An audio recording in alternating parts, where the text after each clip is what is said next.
Raise an eyebrow to stay in or supersize your business. Sharon Horne-Ellstrom here, also known as Pajama Grandma, with our daily idiom. What does it mean? Where does it come from? And how can you use it right now to stay in business and then again to rebuild or supersize and grow your business? Now, in any time of turmoil and chaos in the world, this one's unprecedented. Some of us survive and grow, others decline and die. And I hate to say it's entirely up to us, because that sounds so patronizing and hard, depending on your situation, depending on what business you're in. I mean, if your business has been shut down and you're at home right now freaking out about it, it sounds so trite to say, well, it's up to you whether your business survives this or not. But it really is. It's up to us, each and every one of us, how creative we're going to be, how we're going to find ways to continue to serve people no matter what happens. No matter what happens in the world, each and every one of us has the ability to be creative and serve people and make the world a better place. And that's what business is all about, is giving value to people and making the world a better place. Business is all about an exchange of value. And the more value we can create and build for other people, then we'll be in business. It might not be a business as usual. It might not be a business like it was yesterday or a week ago, but it's up to us to decide whether we're going to move forward or not and stay in business. So raising an eyebrow is, of course, an expression that means to surprise or shock someone, right? If somebody's surprised or shocked by something that someone else does or says, they might raise their eyebrow. And it's not really clear where this idiom came from, but it's a modern idiom that's become popular in the not so distant past. I don't know how long that is because I can't find any information on it, even Googling it. But I did find by Googling it that there are 10 steps to learning how to raise your eyebrow, and you can actually go through 10 steps and learn how to raise your eyebrow on purpose. Who knew?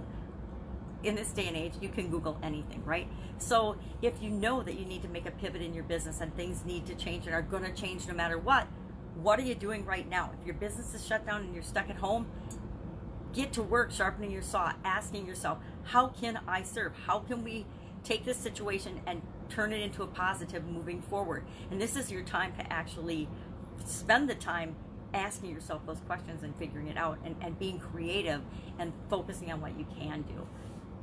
Raising an eyebrow, definitely this virus has got everyone raising an eyebrow and surprised and shocked and disappointed and upset in many, many ways, because it feels like it came out of nowhere and that it's out of our control. And guess what? Much of it is out of our control for the short term. For the short term, it is out of our control. But there's one thing we can always control, and that is our reaction and our response to what is happening. So we need to, as business owners and leaders, be conscientious of how our reactions are actually appearing to other people. If our behavior and our emotions are shocking and surprising those that interact with us on a regular basis, then we might have cause to pause and to worry, right? We want to make sure that we are presenting the confidence and the leadership going forward and the belief and trust that people have put in us as our customers, as our employees, as our coworkers and partners. We want to continue to build that trust, even and especially in times when things are tough, right? If you're a business owner, this is probably the biggest thing that's ever happened in your business life. I know in my 60 years, it's the biggest thing, and it's unprecedented. I don't believe that anything has happened in most of our lifetimes that can even compare to this.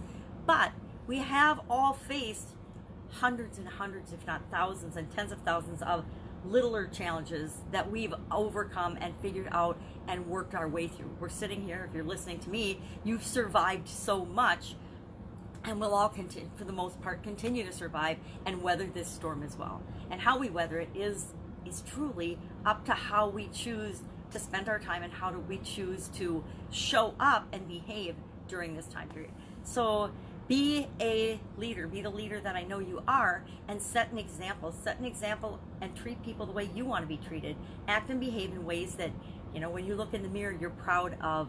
That's how you acted, But be careful of how you are expressing and showing your emotion.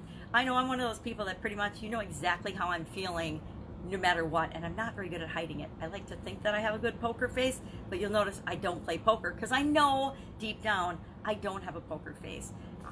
And through this whole thing, I thought I was putting on this brave face and moving forward and not missing a beat. And my daughter started laughing when I said that to her last night. We were having a talk about that and trying to get her husband home from Colorado because we want the family to be together. And she was just laughing. And here I think I've been doing so well.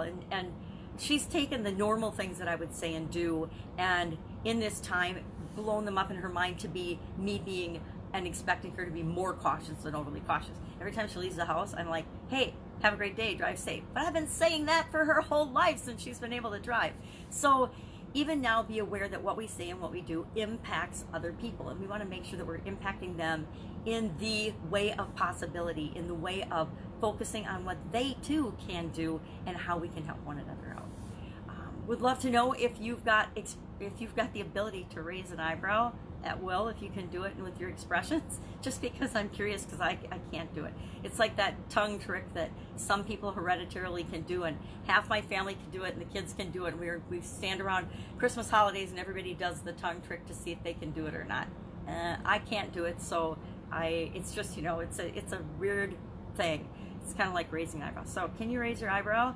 And does it mean a positive or a negative to you? Now, one thing I love about these idioms, when I look into them, they can go both ways. This one can mean, you know, surprise, shock, and disapproval, but it also can be in flirting, be used in flirting or positive surprise. So I say, let's use our raising eyebrow to be positive surprise and flirting, and to encourage other people as we move forward through this time.